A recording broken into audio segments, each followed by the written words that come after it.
Hello and welcome back to Bookish, and welcome to my video in which I discuss the books that I had as a part of the BookTube Prize. I was a judge in the nonfiction category. I think my group was F or C.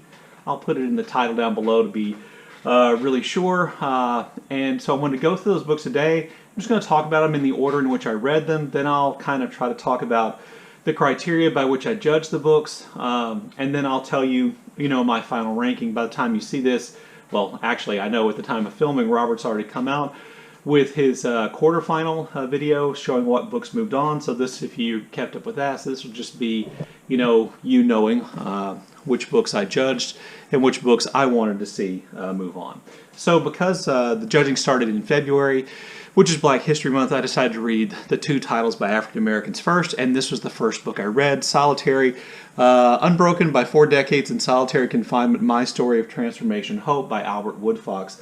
Albert Woodfox also had a ghostwriter in helping him to write this, and her name was Leslie George. So this book basically details the 40 years that this man spent in solitary confinement almost all the time for a crime he didn't commit. He was literally framed for the murder of a prison guard inside a prison. Now, I will tell you up front that Mr. Woodfox was a criminal, and he had committed crimes which would get you sent to prison. He went to the Angola prison in Louisiana, and while he was there, he joined the Black Panther movement. He joined the Black Panther Party, and in part, the book implies, and I think fairly well documents, that because of that, Mr. Woodfox became a target for this, in terms of being framed for the murder of a guard. A guard was murdered. Mr. Woodfox was framed. He was convicted, even though, the only testimony was from other prisoners, and their testimony contradicted one another. He was denied his right to a fair trial over and over again. He was put in solitary confinement where he had to learn how to survive, spending, somewhere around 24 hours, 23 of every 24 hours by himself in his cell.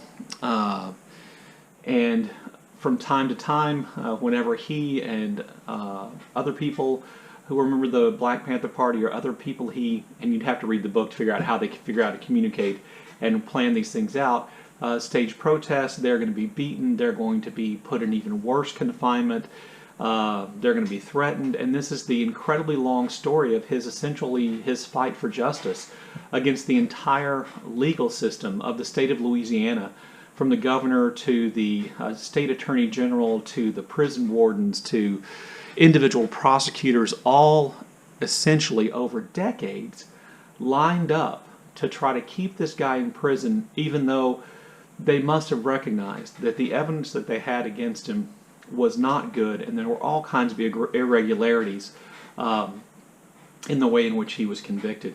Ultimately, he does get out of prison. He does finally win his appeal, but only by pleading nolo contendere to the charges, and then having all the other charges against him dropped. It's a really powerful story about, in lots of ways, what's incredibly wrong with the prison system in the United States, and how justice for some people, particularly for African American men, is something that is really just a word, and this is a really good example of how that works. So I thought it was a really powerful, good book. The second book I chose was Breathe, A Letter to My Sons by Imani Perry. Imani Perry is an African American Studies professor at Princeton, I believe, and she spends most of her time living in Philadelphia, and she has 2 sons, and this is essentially a letter to her 2 sons about, all her advice, what she wants them to remember, what she wants to be aware of as being African American young men growing up in the United States. And I will say that there are parts of this that are incredibly moving. There are parts of this that are incredibly poignant, and the writing is really quite beautiful. But having said that, and acknowledging what I think is really a fairly beautiful book, it's so specific to her family and to her sons that it was hard to see how it applied outside of her relatively unusual situation.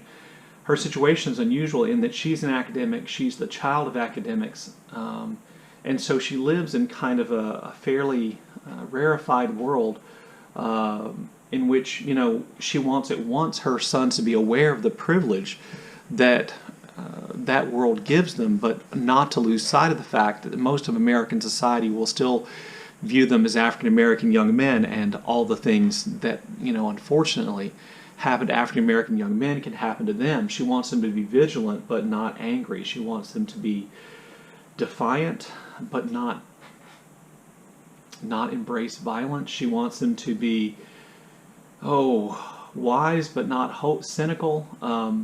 And it's really good for what it is, but again, it is fairly specifically focused on her situation, her sons, and I'm not sure that there are large sections of it then that I don't think apply to the African American male populace in general. And, you know, in all honesty, it says right there, a letter to my sons. Her two sons are the people she was thinking about. She references them by name. She talks about what they were like as children and what they're like now. It really is about her two sons. And, you know, again, of course, some of those things can be extrapolated to African American young men in general, but I did think the book was hurt by how narrowly focused it was. So the third book that I read for the BookTube Prize was The Collected Schizophrenias by Esme Weijun Wang. Ms. Wang is a noted writer of fiction and nonfiction, I believe. She's won awards. This book essentially won an award. It says it's the winner of the Grey Wolf Press Nonfiction Prize. And she is a woman who has struggled with mental health issues her whole life. She's been diagnosed and misdiagnosed and re-diagnosed and had all kinds of diagnoses added. And essentially, this is really a collection of essays about her experience with the mental health institutions in the United States on a really personal level, on the struggle to get the medication right, on the struggle to get the right diagnosis, on the struggle to get, you know, the powers that be to correctly define all the mental disorders and categories that there can be. The trouble with somebody who is so deeply has such deep and serious mental health issues that at times she just locks herself in small places and she kind of loses touch with reality. The problems of voluntary institutionalization of, you know, and I think on at least 2 occasions she talks about how she voluntarily had herself committed to psychiatric wards in hospitals, sometimes in relatively rural places and sometimes in big cities. And so the essays have a certain power because the person who's writing about what's happening is talking about what happened to them, and, you know, also beyond that, what's happening to others, and kind of also giving you a lot of really good background information about the problems we have in the mental health community with properly diagnosing and treating people with these problems. And the writing is really good. She is a very talented writer, which, you know, if you read it, you'd be impressed at how productive she can be. And one of the things she stresses is how normal she can appear to be. She's married, she, you know, works, she's a professional, she gives speeches, and yet the whole time, you know, she is barely holding herself together, thanks to the work of therapists and medication and all kinds of stuff like that. My problem with the book has nothing to do with any of that, but there is a certain, even though, and this is one of the things where I think the book kind of lost me just a little bit, is that even though we are hearing directly from the person to who these things happen, it feels like it's all happening at a remove. There's a certain coldness, clinicalness to the writing and to the way in which the author talks about herself and these problems that was just, for me, just a little bit distancing. I really liked the book. I really found it to be really informative. I think it was really important. But in some ways, it just didn't quite make that personal connection that I thought it would. And in that way, it just kind of missed for me just a little bit.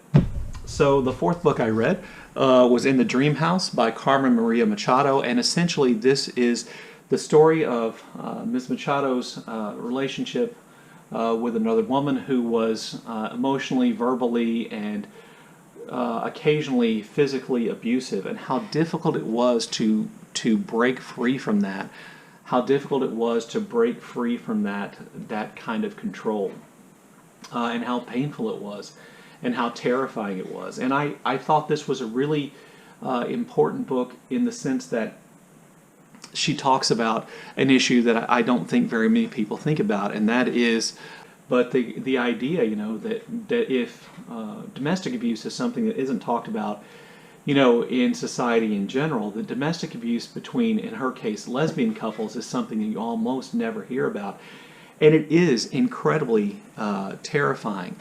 One of the great things about the book, other than its message and how powerfully and emotionally it's communicated, is the way in which the book is set up. So the title is The Dream House, and essentially it revolves around this home that she found with her partner, which they thought would be a perfect home, and she had dreams about how perfect this home was, and then it turns out to actually be a nightmarish place where she, on various occasions, actually physically hides. One of the great things about the book is she just goes back to this dream house idea over and over again. The dream house as an exercise in point of view, the dream house as an inciting incident, the dream house as a haunted house. And she uses this idea of this house as being the location and kind of the container for all these things, and she really brilliantly structures this book. For a work of nonfiction to be kind of created this, or be written this creatively, I thought was really, really impressive. And I just thought it was a really great book. At one point, there's a section where, you read along and you say, okay, if you want to do this, then turn to this page. And you'll go to that page, and then it'll send you back to another page. And she uses this to indicate that she felt like she didn't have any way out of this relationship, that there was no real escape from it. And that's why it took her so long to finally break free from that relationship. So it is a brilliantly written book, and I thought it was really great. So the fifth book I read was Made by Stephanie Land, Hard Work, Low Pay, and a Mother's Will to Survive. This is a really good book. It's easy to read. The writing is clear. Occasionally, I think the author repeats herself a couple of times, but it's a really good book, and it is a first-hand account of what it's like to be a single mother struggling with poverty, struggling with all the anti-poverty programs we have in the United States that are designed to help people out, and all the pitfalls and kind of booby traps that seem to be built in the system to make it almost impossible to get out. Miss Land fell in love with a young man who they seemed to have a lot in common. They were happy living kind of like, modern day hippies in a really small trailer until she got pregnant, and then her boyfriend slash common law husband became physically abusive. He became verbally abusive and mentally abusive, and eventually she fled that marriage and sought a divorce and had to live on her own. The reasons why she essentially had to live on her own with her daughter was that her parents were less than no help. Her father was struggling economically, and her mother has to be one of the great examples of selfish mothers, I think, in the history of anything I've ever read. And so she and her daughter struggle to find places to live, and they struggle to find daycare, and they struggle to find ways in which they can buy groceries and feed themselves, and they end up living in a really unhealthy home, and she's constantly afraid that her ex-husband's family and her ex-husband are going to try to take her child away from her. And she has no extra money, and she frequently goes without food so that she can feed her daughter and provide her daughter with some sense of normalcy. And that in of itself is a powerful story, but eventually she lands a job working as a maid for a cleaning service, and it's that part that really, I think, adds another layer of interest, because you kind of get to see the insides of these people's homes and lives from the maid's perspective. And she makes it clear that she knows a tremendous amount about these people whose home she's cleaning. She knows a lot about their habits. She knows about their cleanliness. She knows about, well, I won't get into all the things she knows, But that also kind of gives the book kind of that, you know, through the keyhole kind of look at people's lives and what she gets to know. Ultimately, she's able to save herself by getting into the writers program at the University of Montana at Missoula, and she moves there, and her life changes, and she finds a successful relationship, and she makes it out. But it's so remarkable the way in which she was able to get out of the situation that I think it helps to highlight how difficult it is for anybody to get out of that situation. So then the sixth book I read was Three Women by Lisa Taddeo, and I'm going to tell you up front, this is a bad book. It's in my opinion, it is just a bad book. It's a bad book because it doesn't do what it says it's going to do. The book clearly says that it's about female desire, but really it's about how men have shaped the ideas the three women she's talking about have about female desire. And these are not ideas these women arrived at on their own. These are not ideas that reflect how I think women really experience desire. They're very specific to these three women. And so I just think it fails in its initial conceit. If the idea is to explore the idea of female desire, she chose, well, some really odd subject. And this is not the fault of her subjects. As a matter of fact, if I were one of the three women that she more or less profiles in this book, I would be angry about this. I would be angry about what she wrote about me, because Taddeo is not impartial. There are three women she talks about. One is a young woman who is sexually taken advantage of, abused, raped, depending on rape laws in North Dakota. I can't remember what the age was, by one of her teachers. And over a long period of time, he seduces her and he has sexual relations with her, not including penetrative sex. And she falls in love with him, and then she tries to separate herself from him, and then his wife finds out, and she becomes the bad guy in the community, and he's able to retain his hero status. Eventually she sues him for what's happened, and everything goes public, and she has to deal with the ramifications of that. The young lady did come from a difficult home circumstance, but and that's used against her. But the teacher is just a complete creep, I will tell you. As a high school teacher who's around young women all the time, his actions are incredibly damaging. The second woman in the story is a young woman who fell in love in high school, had a high school sweetheart, started dating him, went to a party one night, was drugged and raped by two boys. Her reputation was ruined. Her boyfriend essentially broke up with her. She married a man, had children with him, even though she didn't really love him. That man was physically, sexually not particularly interested in a sexual relationship, and she was. She ends up hooking up with the old boyfriend again, and then having sex in dangerous circumstances with him. And the third story is about a young woman born into a relatively wealthy family from New England, who from a really early age engages in an active sex life. She works in the food industry. She marries a chef who's her husband, and sooner or later they start having what I'm just going to call an open marriage, in which her husband enjoys hearing about her having sex with other men and other women, and she seems more in control of what's going on with her, except that she's constantly basing her sexual desire on what her husband wants to see. And this is then traced back to some family trauma in her own life. Not only is Taddeo not objective, but she's clearly condescending to the young woman who's the victim of her teacher. I think she is dismissive of the second character who was raped and then is trying to find some sexual fulfillment with her old boyfriend. And I think she is an admirer of the third woman who engages, seems to engage more freely in what we might consider non-traditional sexual activity.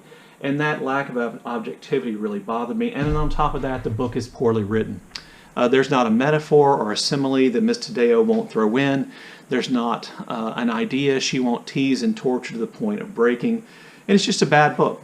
So let me stop that talking about that book and then just kind of talk about the criteria by which I judge these books. So there are three basic criteria that I use to judge the books.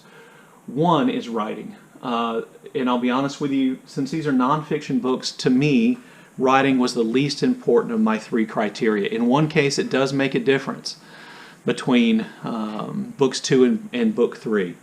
But writing to me was the thing that was least important. Second most important was the impact it had on me. Am I still thinking about the subjects discussed in these books? Are these still things that affected me? Are there still things that I remember from this that had this kind of powerful impact on me? And that's the second criteria. And then the third criteria was how important I think the subject was. How important is this subject in a broad sense in the world right now today? So then to give you my rankings from worst to best, no surprise, number 6, Lisa Tadeo's book 3 Women. Not only is it not really an exploration of female sexual desire, it's not even really, I think, a fair look at what happens to the 3 women she discusses. And even though those 3 women's cases may have broader impact, I just thought it was a really bad book, poorly written, and the only impact it had on me was really angering me at what a bad book it was. At number 5, I put Breathe, A Letter to My Sons by Imani Perry. Now, of the 6 books I read, only 3 Women was bad. I really liked this. I thought it was a good book. I thought the writing was good, but I just felt like its focus was too narrow to reach the level of importance of some of the other books. And I realize again that what she's talking about with her sons could be applied, extrapolated to all African American young men, but it really can't because her circumstance is so specific. So if I were just going with writing, this would be near the top. But when I try to factor in importance, it ends up at number 5.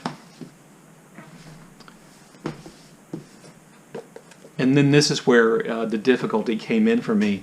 The difference between book 3 and book 4. Book 5 and 6 were relatively easy. Book 1 and 2 were relatively easy, but 3 and 4 were difficult. So at number 4, I put The Collected Schizophrenia by Esme Wei-Jun Wang. I think this book is important. I think what it talks about is incredibly important. I think if you or someone you know is struggling with mental health issues, that this can give you some real insight. I think it contains great information and powerful personal information. And I think the writing is also great. But in terms of its broader impact, it is dealing with a specific group of people. And therefore, for that reason alone, I placed this number 4. And I chose Made by Stephanie Land as number 3. Again, the writing is good. The story is one which, can be applied to a larger group of people.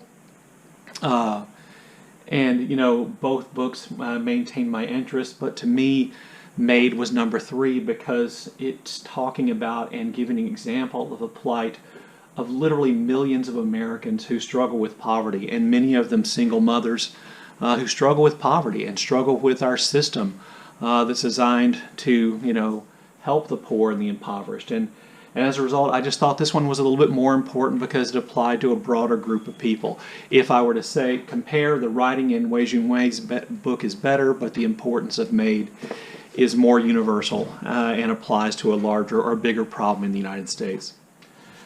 In the Dream House is my number 2 book. In part because it is so creatively done. It is great creative nonfiction. It is the best written book, and it talks about domestic abuse. Now, you may be thinking to yourself, but it only talks about domestic abuse as it applies to a lesbian couple, or as it applies to lesbian relationships, but really it isn't. Because as I think Machado points out, and I think her point is, that domestic abuse and abusive relationships are the same, and we should view them all the same, and we should give support to the people we may know in these situations in the same way. And on top of that, the creativity and the writing, and I just thought this book was really great. So this was my number 2. And then my number 1 was Solitary by Albert Woodfox. Now, since this book has, a ghostwriter, of all the books I read, other than Lisa Taddeo's book, it probably came in 5th in terms of writing, but this book made me angry. This book made me literally angry at the waste and the injustice and the callousness of politicians and prison officials and judges and prosecutors and policemen, and how they could do this to someone. And Mr. Woodfox is not unique. How they could do this to someone for such a long period of time, knowing what they were doing was the opposite of justice, just really angered me. And the criminal justice system in the United States of America needs reforming, and this book calls brilliant attention to that. So this was my number 1. Okay, there you go. There is my BookTube Prize judging video. If you read any of these books, you're in the same judging group as me, look forward to your comments in the comment section below. If you just want to, throw your 2 cents in there, if you read 1 or 2 of these, please feel free to let me know. And as always, thank you for watching.